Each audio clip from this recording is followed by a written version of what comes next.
In the early afternoon of Saturday, August 10th, 1991, freelance journalist Danny Casolaro was found dead in a hotel room, lying nude in the bathtub in a pool of bloody water, his wrists full of deep slashes.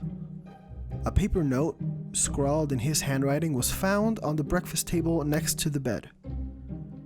It read in part, "Please forgive me for the worst possible thing I could have done." The county coroner ruled it a suicide, and without performing an autopsy or informing the family, released the body to a local mortician to be embalmed that very night. Had the family been contacted, they might have spoken to his brother Anthony, a physician, who had received a warning from Danny the previous week. "I have been getting some very threatening phone calls. If anything happens to me, don't believe it was an accident." What was Danny doing in a Sheraton Inn in Martinsburg, West Virginia, 2 hours away from his home? And was his death a suicide, or the result of his investigation into a deep and nefarious conspiracy?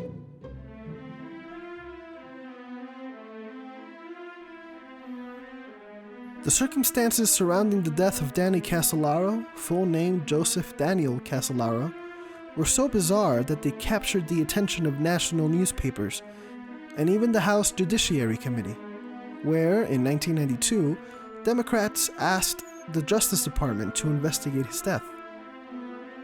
In the weeks leading up to his death, Danny had told family and friends that he was about to expose a cabal of conspirators he called the Octopus, which was responsible for several government scandals of the past decade, including the infamous Inslaw affair. His investigation would potentially implicate several government officials and link seemingly unrelated scandals. In a book proposal to Little Brown, he described the octopus as a web of thugs and thieves who roamed the earth with their weapons and their murders, trading dope and dirty money for the secrets of the temple. Roger Donald, top editor at Little Brown, had found Danny's book proposal hyperbolic and very unprofessional, adding, maybe he was onto something, but he sure as hell couldn't express it. Nevertheless, Danny had boasted to everyone he met that he planned to meet at Martinsburg with a super source who would lock the final pieces of the octopus puzzle into place. Because of national media coverage and its commentary on the incompetence of the local authorities, Martinsburg police opened an investigation into the case, including an autopsy, and reported that the evidence, including no signs of forced entry and the presence of alcohol, appeared to confirm their original conclusion, that Danny had killed himself. Despite these conclusions, critics argued that several pieces of evidence suggested alternative and more sinister possibilities. Number 1. The 12 deep slashes on Danny's wrists were described by Martinsburg police as hacking lacerations, which sounds far more violent than the official line that there was no sign of a struggle. Number 2.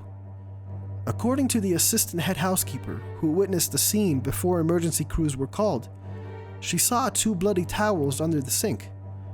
To her, it looked like someone threw the towels on the floor and tried to wipe the blood up with their foot.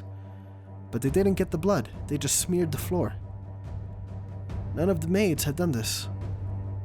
Number 3. Martinsburg police could not find Casolaro's missing notes or the briefcase in which he kept them. This is especially interesting considering the testimony of William Turner, an engineer who had met with Danny Friday at 2 p.m. to hand over documents alleging corruption at a local defense plant. Number 4. A waitress in the Sheraton Cocktail Lounge, where Danny was seen around 5 p.m. the day before, recalled that Danny met with a man she described as maybe Arab or Iranian. Police never located this man. Number 5. Under Danny's body, paramedics found an empty Milwaukee beer can along with a single-edged razor blade, and 2 white plastic liner bags. A half-empty wine bottle was also nearby. Despite this, no traces of alcohol were found in his body, despite blood work revealing traces of codeine and of an antidepressant drug. Number 6. Danny's brother, Anthony Casolaro, a physician, insists that Danny was in good health and that his medical records showed he had not been prescribed medication for depression. Some believe that the files on the Casolaro case are being withheld from public release, contradictory to what the FBI has said, stating that those files are missing entirely. In spite of the mysterious circumstances surrounding his death, we know with certainty that Danny Casolaro arrived at the Sheraton Inn on Thursday around 11:45 a.m., and that he met with several people during his 2 days in Martinsburg. Could any of these people, or those staying in the 2 rooms adjacent to his in the hotel, have been sent to murder him and cover up his investigation? Could they have been a part of the secret organization called the Octopus? We might never know. But what we do know is the circumstances of his so-called suicide are riddled with suspicion.